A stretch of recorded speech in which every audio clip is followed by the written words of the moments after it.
എന്തൊരു കെട്ടഴിഞ്ഞോലോ, എന്തൊരു ആശ്വാസം എന്നറിയാം. ശരിക്കും പറഞ്ഞാണ്ടല്ലോ, എൻ്റെ വീട്ടിൽ ആരെയും കയറ്റാറില്ലായിരുന്നു. അച്ഛന്മാരെയോ സിസ്റ്റേഴ്സിനെയോ ബ്രദർമാരെയോ ആരെയും ഒക്കെ തെറ്റായി പോയെന്ന് മനസ്സിലായി.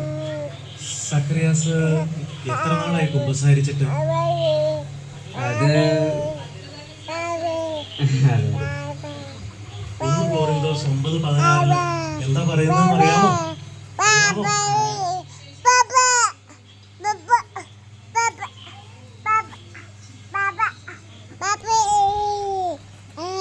യെസ്, മാമോദീസ സ്വീകരിച്ച നമുക്ക് ഓരോരുത്തർക്കും സുവിശേഷം പ്രസംഗിക്കേണ്ട കടമയുണ്ട്.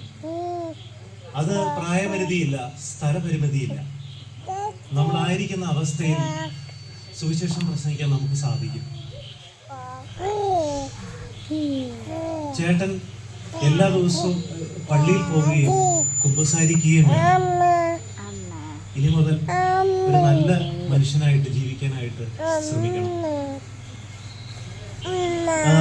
എനിക്ക് എൻ്റെ ടീമിനോടൊപ്പം ചേരുവാനുണ്ട്. ഒത്തിരി സ്ഥലങ്ങളിൽ സുവിശേഷം പ്രസംഗിക്കാറുണ്ട്.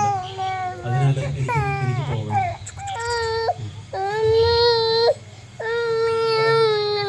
ഞാൻ പലരുടെയും കയ്യിൽ നിന്ന് പിടിച്ചു ഉറപ്പായിട്ട്.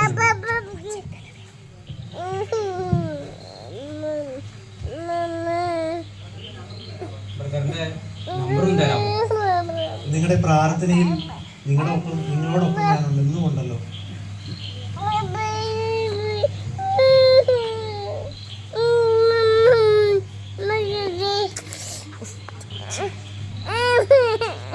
എന്താ ഒരു ചിന്ത നിനക്ക്? അതിന്